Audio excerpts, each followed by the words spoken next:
gara biyya Turkiitti goona. Biyyi Turkii kun maal qabdi? Turkiin eenyu? Seenaan isii maal fakkaata? Haala waliigalaa biyya Turkii gabaasa keenya torbee kanaatiin kan waliin ilaalluta. Daawwannaa keenya guyyaa har'aa kanaan yaadaan namuu gara Turkii imallee maaltu jira? Haala bulchiinsa isii, uummata isii, fayyaa isii, jiruuf jireenyi uummata Turkii maal fakkaata kan jedhu kan waliin ilaalluta. Warreen maatii sabboonaadhaa official taatan like, share, subscribe godhuudhaan sagantaa keenya kana jalqabaan waamicha keenya. Uummanni Turkii uummata biyya yeroo baay'ee beekaman keessaa yookiin ammoo addunyaa irratti mootummaan Turkii yeroo dur impaayera guddaa ta'an keessaa tokkodha.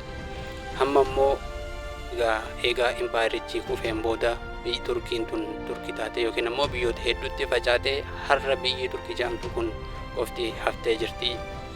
Haala waliigalaa uummata Turkii kan ammoo yoo ilaallu akka gabaasni Wikipedia bara 2019 baay'ina uummata Turkii miiliyoona 83.2 yoo ta'u guddina waliigalaatiin parsantii takka yookiin ammoo dhibbantaa takka tuqaa 39 ture. Bulchiinsi biyyattii 80 takka keessaa saffisaan guddachaa jiran sadiin Istaanbul uummata miiliyoona 10 kan qabdu yommuu ta'u Ankaraan miiliyoona 4, Izmir ammoo miiliyoona 3.4 qaba. Waggoota kurnan sadan darban keessatti Antaaliyaan guddina biyyaa uummata 41.8 dabaluun galmeessistee jirti.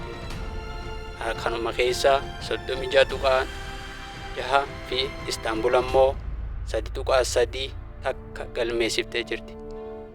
Gama biraatiin baay'inni uummataa parsantiin 35.6 hir'isuun sadarkaa gadi bu'iinsaa olaanaa galmeessistee jirti. Uummata biyyattii keessaa dubartoonni miiliyoona 33 fi 600,000, dhiironni immoo miiliyoona 34 fi 200,000 ta'u. Turkiin biyyoota uummataa dargaggoota qaban keessaa yookiin ammoo umurii garee waggaa tokko hamma waggaa 14 parsantii 25 yookiin ammoo dhibbantaa 28.7 yommuu ta'u gareen umriin isaanii 15 hanga 64 jiran dhibbantaa yookiin ammoo parsantii 65.9. Gareen umrii isaanii waggaa 60 ol jiran ammoo hin jiru yoo jennees waan nama qaanfachiisu maaliif yoo jettan ammoo parsantii 6 qofaadha. Parsantii 6 gadi bu'ee taa'ee uummata waliigalaa keessaa parsantii 6 qofaadha warri dhibbantaan isaanii yookiin ammoo umriin isaanii waggaa 65 ol jiran. Ta'us biyyoota gamtaa Awurooppaa keessatti qoonni umrii duwwaa hanga 14tti yookiin ammoo waggaa 14 uummata waliigalaa keessaa parsantii 17.2 yoo ta'u kunis gara walakkaa kan ta'u Turkiitti yoo ta'u gareen umrii 65 ol immoo Turkii irraa dachaa 3 jechuun ni dabala. Kun ammoo gara parsantii yookiin ammoo dhibbantaa 15tti akka Awurooppaanotatti yoo ilaallu jechuudha. Haalli fayyaa fi nageenya biyya Turkii yoo dabarree ilaallu ammoo Turkiin biyyoota Awurooppaa irratti turizimii eegumsa fayyaa gatii xiqqaa fi qulqullina olaanaa qabuun bakka jaalatamtuudha. Mootummaan tajaajila fayyaa bilisaa fi guutumatti uwwifamee uummataaf kan kennu yoo ta'u sagantaa kenniinsa eegumsa fayyaa guddisuu irratti bobba'ee jira. Dhaabbileen inshuraansii fi qoricha imaammata fayyaa eegumsa fayyaa mootummaan ibsee to'achuu fi to'annaa jiruun ammoo akkaataa uummanni biyya Turkii haala qulqullina fayyaa fi nageenya fayyaa olaanaa kan argachaa jiran ta'uu isaa yaadaan kan ilaalaa jirrudha. Dhaabbileen magaalaa kanneen akka waliigalaatti baay'ee gaarii irra kan jira yommuu ta'u dhaabbileen adda addaa kanneen dhaabbileen akka waraanaa, dhaabbilee mootummaa fi kan kana fakkaatan hojjettoota isaanii kunuunsuu fi fayyaan isaanii akka eegamu taasisuu keessatti biyyoota addunyaa keessaa biyyoota fooyyee qabdudha.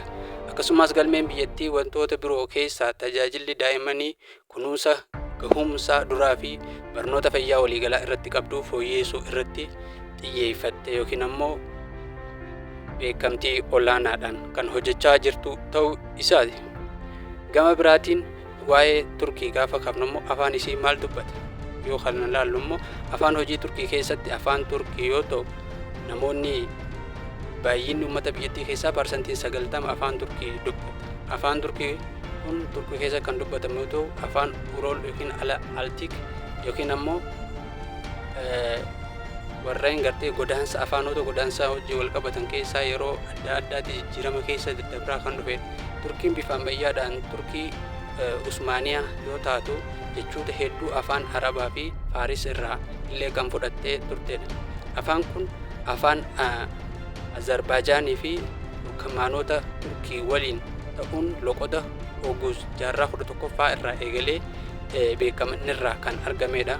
Afaan Turkii namoota miiliyoona 200 oliitiin kan dubbatamu afaanota haaraa addunyaa irratti dubbataman 4,000 itti siqan keessaa afaan baay'inaan dubbatamuun akka addunyaatti afaan sadarkaa 7ffaarra jirudha.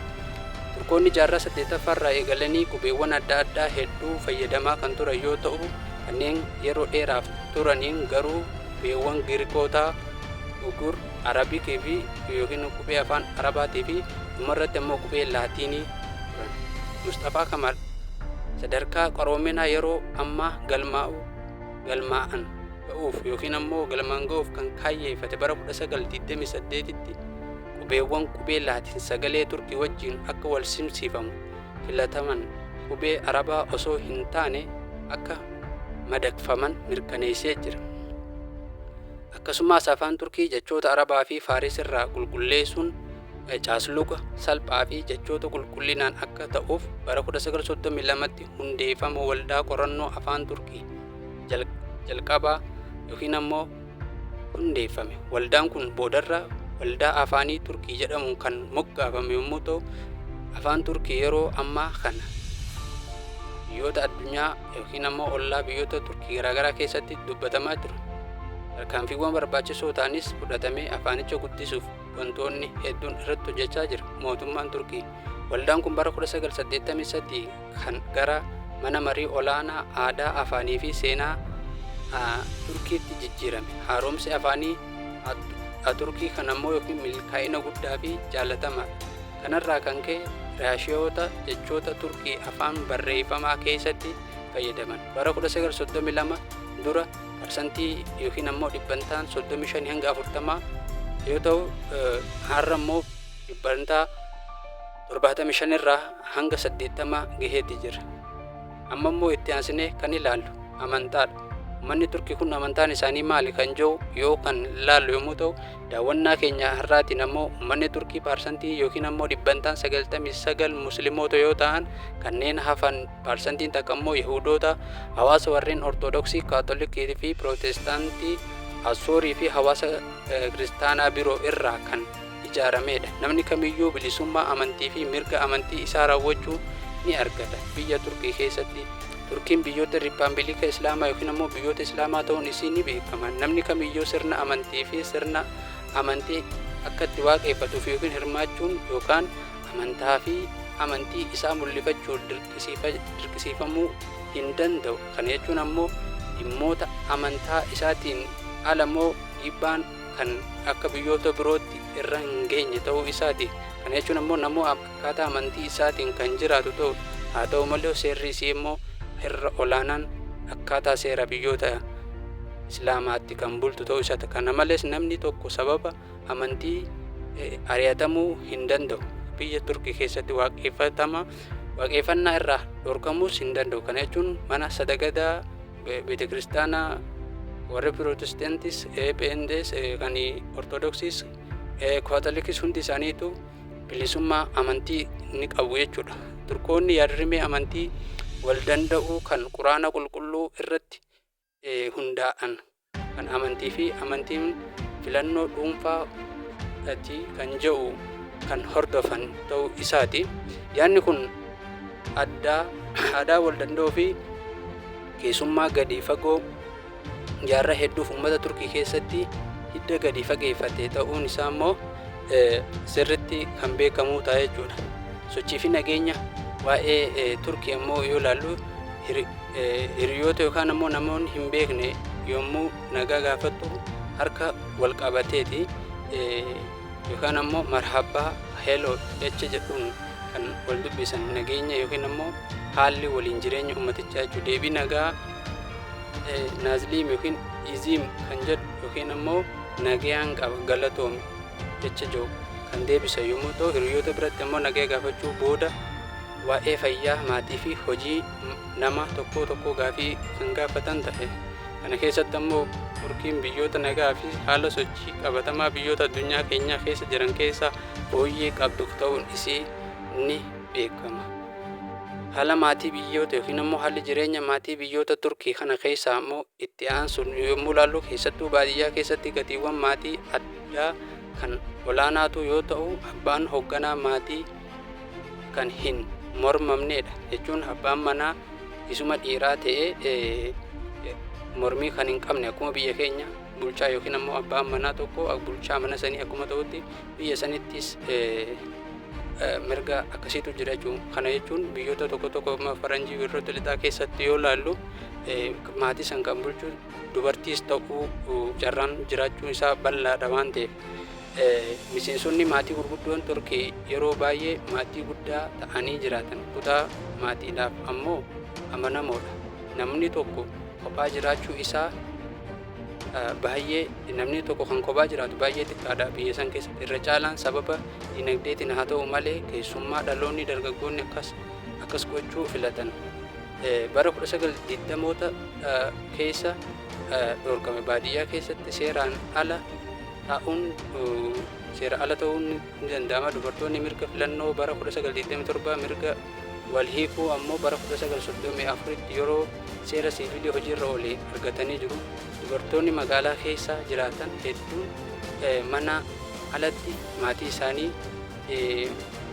wajjin kan jiraatanis kan mana keessas yookiin ammoo haalli bultii isaanii akkatuma biyyoota birootiin yookiin ammoo akkatuma biyya keenya Itoophiyaa keessa jiru kanaan ammoo wal kabajuu fi jaalalaan kan wajjin jiraatan yoo ta'u humnoonni hojjetaa bara 1995 keessa tilmaamaan 38 dubartootadha. Baadiyyaa keessatti yeroo baay'ee maatiin namni tokko eenyu akka fuudhu murteessuu, magaalaa keessatti ammoo garuu akka waliigalaatti filannoo yookiin immoo namni gaa'ila godhatu tokko filannoo isaatiin wal jaalateeti malee kan hin dirqisiifamne ta'uu isaati. Dubartoonni umrii isaanii waggaa 15 dura, dhiironni ammoo umrii isaanii waggaa 17 dura fuudhuu yookiin ammoo heerumuun tasuma waan hin yaadamne. Magaalota keessatti baay'een isaanii osoo hin fuudhin dura hanga barnoonni isaanii yookiin yeroo tokko immoo tajaajilli waraanaa xumuranitti eegu. Giddugaleessaan umrii gaa'ilaaf dubartootaaf 24, dhiirotaaf ammoo 26dha biyya Turkii keessatti. Turkoonni baay'een isaanii fuudhanii ijoollee godhachuun eegu. Ayyaanni cidhaa yookiin cidha addaa ta'e baay'ee xiqqaa ta'us guyyoota 3f tura. Sirni gaa'ila isaanii yookiin ammoo namni tokko Turkii keessatti wal fuudhee guyyaa 3f sagantaansa yookiin ammoo akkuma sargiitti yookiin ammoo akka guyyaa cidhaatti ilaalamaa jechuudha. Haruma walitti ol galchanii biraa deemuulleen waan hin jirre kun ammoo aadaa isaaniiti. Galgala hennaa yeroo baay'ee jimmata jedhamu kan taatee dubartoota qofaaf ta'u irraa jalqabu. Kana jechuun dubartoonni bakka qabu yookiin ammoo sadarkaa olaanaa akka qabu biyya san keessatti kan mul'ifamu ta'uu isaati. Dubartoonni harkaa fi quba misirroo dahii balaa jechuun akkaataa ajjabdoota yookiin ammoo dubartiinis harkaa fi quba misirroo waliin dhawaa haalli ittiin gartee faarfannaa yookiin ammoo ittiin wal jabeessan ittiin wal simatan baay'ee kan biyyoota biroo irraa fooyya'insa qabudha jechuudha. Keessattuu ammoo haala itti aansee jiruun ammoo haala waa'ee sirna nyaataa biyya Turkii yoo ilaallu ammoo sireen Turkii idileedhaan yeroo baay'ee salphaa fi shaayii fi daabboodha.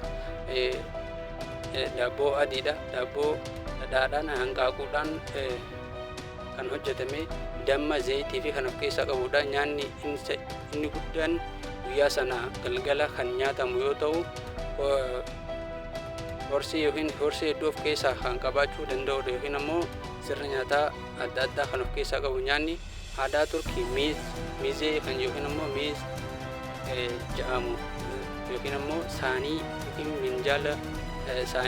minjaala xixiqqoo irratti yeroo baay'ee kan mul'atudha. Akkuma argaa jirru kana Kana keessatti ammoo biyyoota adda addaa yookiin ammoo haala sirna nyaataa mataa isii of danda'e kan qabdudha. Keessattuu ammoo qurxummiin biyya san keessatti biyya qarqara galaanaa jirtus waan taateef biyyoota san keessatti biyya nyaata hedduu qurxummiidhaanis fayyadamtu ta'uu isiiti.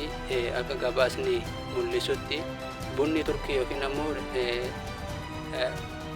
dhadhaa furdaa yookiin ammoo haalli bunni biyya sanitti dhugamu akkuma biyya keenya kana tara sadii yookiin ammoo kan hedduu jaallatamuudha dhugamuudha. Keessattuu biyya sanitti ammoo ati keessummummaa deeytee wanni jalqaba affeeramtu ammoo irra guddaan isaanii ammoo shaayiidha. Shaayii hanga sadiitti illee numa dhugu. Ciree yeroo baay'ee naannoo sa'aatii takka irraa kan dura kan baadiyyatti keessatti nyaatamaa laaqanni walakkaa guyyaatti yommuu ta'u, irbaanni immoo nyaanni guddaan galgala immoo naannoo sa'aatii takkaatti akkuma biyya keenyaa kana. Akka waliigalaatti maatiin biyyattii yeroo hedduu amaloota garaagaraa nyaata kanarratti hin qabu. Aadaan ammoo biyyoonni hundi aadaa mataa isaanii kan qabaatan ta'uu isaati. Jireenya hawaasummaa isaanii keessummootni aadaa Turkii keessatti keessumattuu aadaa Turkii keessatti qaamni barbaachisaadha. Keessattuu jireenya hawaasummaa isaanii baay'ee fooyya'aa fi haalaan gaarii jennuun keessaayidha. Hiriyoonni yookiin firoonni fi ollaan yeroo baay'ee wal daawwatu yookiin ammoo wal ziyaaru wal dhufanii wal iyyaafatu. Magaalota gurguddoo keessatti namoonni yeroo baay'ee dursanii bilbiluuf yaalu jechuun nama tokko Turkii keessa teessee yookiin magaalaa Turkiitti teessee akkuma deeyteetu mul'uma dudduutti assalaamu alaikum waan jiru natti hin fakkaatu jechuun akka isaanillee jirutti dursitee bilbilteeti abalu mana jirtaa dhufuttiin jira akka waan ja'amuuti.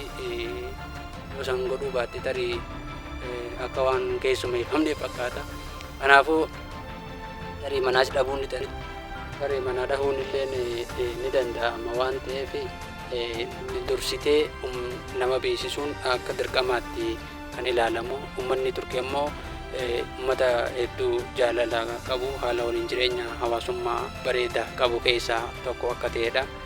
Kan beekamu yeroo baay'ee nyaata akka garagaraatti kan isin himaa dhiyeessuu keessummaan tokko yoo dura mana dhufee seenee waan akka shaayii bunaa bishaan kana kan dhiyeessuu fi haalli walii jireenya isaanii immoo biyyoota tokko yookiin ammoo akkoota biyyoota faranjii jiran keessaa biyya keenya wajjin waan baay'ee wal fakkaatu qaba jechuudha.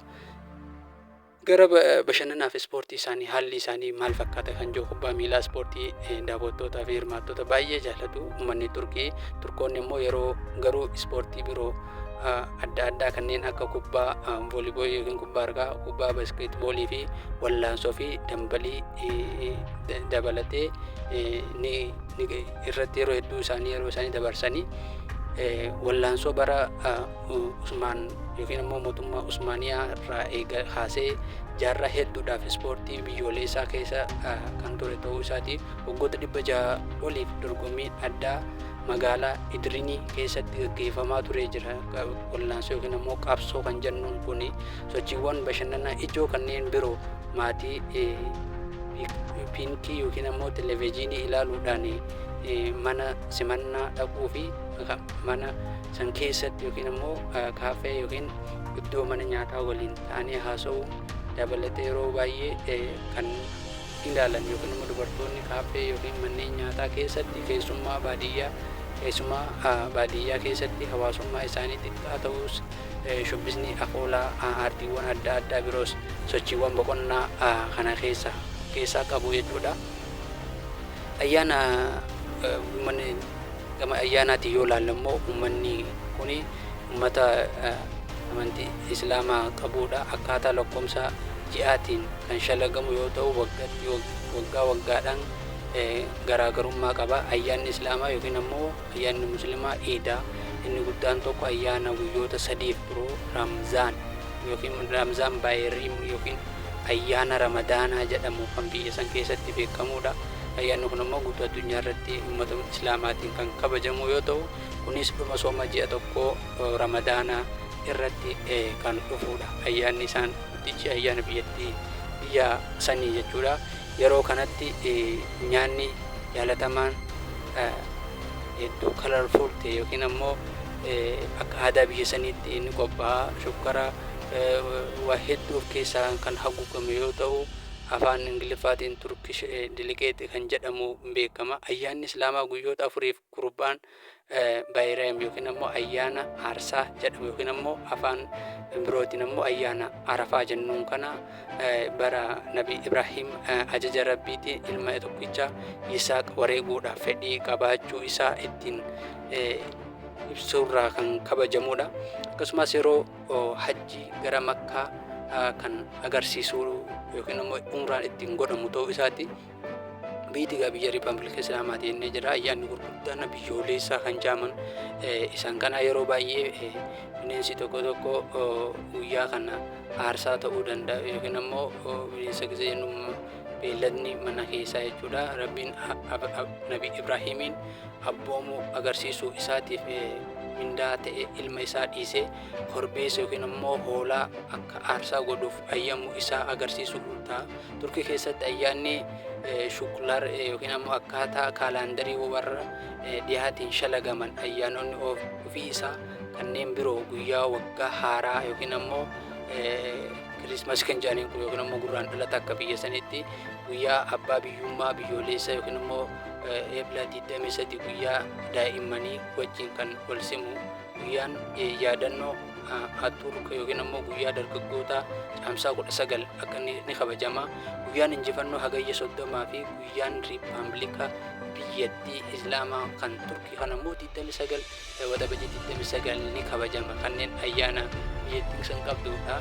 Guyyaan Riippaabilikaa dursaa naannoo tokkotti ayyaana yookiin hagayya yeroo namoonni baay'een ayyaana waggaa isaanii ittiin fudhatan kan agarsiisudha. Guyyaan abbaa biyyummaa biyyaalessaa Eebila 23 bara 1923 irraa eebba yaa'ii biyyoolessaa guddaan sadarkaa yookiin immoo akka biyyoolessaatti sagantaa guddaadhaan kan gaggeeffamu ta'uu isaati. Guyyaan daa'immanii wajjin wal kan simu barattoonni 400 guyyaa san magaalaa guddoo biyyattii keessa mootummaa biyyaalessaa keessatti teessoo fudhachuuf carraa ni kennamaa fi guyyaa yaadannoo Aturk yookiin immoo guyyaa dargaggoota sochii biyyoolessaa walabummaa bara 1919 Mustafaa Kamaal durfamu jalqabame ta'uu isaa ni yaadatama. Guyyaan injifannoo irratti agarsiisan waraanaa ni gaggeeffama. Baandii waraanaa addunyaa irratti duriin baandii yookiin immoo Mahataar kan jedhamuun kan taphatamudha fi ibiddi yookiin ni qabsiifama. Riippaabilika waggaa hundeeffama Riippaabilika yookiin immoo akka biyya Turkii kana bara 1923 kan gaggeeffame ta'uu isaati. Kana wal qabatee biyya ayyaanonni isaanii kanneen fakkaatu. Gama daldalaatiin immoo Turkiin maal fakkaatti kan jedhamu yoo ilaallu manneen daldalaa akka waliigalaatti sa'aatii 9 hanga yookiin immoo ganama 3 irra hanga 9 AM yookiin immoo hanga 5 PM tti isniina hanga jimmataatti banaadha hojiin isaanii yookiin immoo daldalli isaanii kamiyyuu yoo guyyaan akkuma biyya keenyaa kana fakkaata. Isniin jechuun wiixata jechuudha. Gariin isaanii immoo dilbata walakkaa guyyaa banaadha. Namoonni baay'een oomisha haaraa gabaa qilleensaa banaa yookiin immoo baazaarii irraa bitu. Garuu meeshaaleen biroo suuqiiwwan gurguddoon magaalota gurguddoo keessatti suuqiiwwanii fi naannoo irraa argatu. Namoonni gandoota keessa jiran sababii ofii isaanii irraa nyaata kunuunsaniif kuduraa fi muduraa gogaa fi nyaata biroo yeroof qorraaf oolu ni hojjetu. Dubartoonni ganda san keessa jiraatan dubartoota magaalaa san keessa jiran kanneen uffata suuqii yookiin immoo bittaa yookiin hojjettoota uffata tolchuudhaan qacaran caalaa carraa uffata ofii ijoollee isaanii hodhuu yookiin immoo tolchuu qaba. Kanaaf keessattuu uummanni Turkii waa'ee gama daldalaatiin uummata beekamaadha. Dhiiraanis dubartootaanis hojiiwwan bal'inaan hojjetamu. Dinagdee biyyoota jajjaboo keessatti illee kan ramadamudha. Gama aartiitiin maal fakkaata? Ce'umsi duudhaa aartii Islaamaa Impaayera Usmaan jalatti gara caalaatti yookiin immoo secular orientation kan jennu warra dhihaa Turkii keessatti raawwatamee jira. Fakkii feestoonni yookiin Turkii har'a gosa aartii mataa isaanii dhiibbaa warra dhihaa irraa bilisa ta'e argachuuf carraaqaa jiru. kun ammoo yeroo hedduu aartiin isaanii karra lixaa sanaa wajjin wal fakkeenya qaba. Maaliif yeroo hedduu impaayerichi akka adda addaatti bocamaa ture waan ta'eef. Kanneen keessaa fakkiin bocaa kan hin guddanne yoo ta'u, siidaan uummataa yeroo baay'ee bakka bu'iinsi mootummaa yookiin Aturkii yookiin taateewwan waraanaa walabummaa irratti dhufanidha. Ogbarruu aartii Turkii yeroo ammaa kana keessa isa guddatee jedhamee fudhatamaa jiru. Qeeqxoonni hedduun Kamal Tahir akkaataa barreessaa asoosama ammayyaa Turkii isa guddaatti ilaalu. Barreessitoonni gara afaan Ingiliffaa hiikaman ammoo keessaa Yasir Kamal tokko ta'uu isaati. Egaa kabajamtoota hordoftoota keenya, waa'ee biyya Turkii kan isiniif dhiyeessaa jirru kanaan wal qabatee har'a yoo gabaabsineetuma waa'ee biyya Turkii hanga kana isinii dhiyeessine, yeroo biraa immoo haala jireenya biyyoota Turkii kana keessa jiru bal'inaan kan isiniif dhiyeessinu ta'a. Waan jaalattanii nu dhaggeeffattaniif galatoomaa. An obboleessi keessan Sabboonaa Taatii. Amma xumuraatti waan nu wajjin turtaniif galatoomaa isiniin jaa. Warreen maatii Sabboonaa Tahaa official taatan like, share, subscribe godhuudhaan, warreen haaraa dhuftanillee subscribe godhuun nu cinaa dhaabbadhaa jenna. Kun jalqabbiidha. Qulqullina fi akkaataa hojii dhiyeessa keenya immoo yeroo yeroodhaan fooyyessaa kan deemnu ta'a. Turkiin gabaabdumatti kana fakkaatti. Yeroo biraa immoo sagantaa biroo keessatti kutaa lammaffaa waa'ee jireenya Turkii fi haala waliigalaa isii qabannee kan dhufnu ta'a. Horaa bulaa, deebanaa, galatooma isiniin jenna.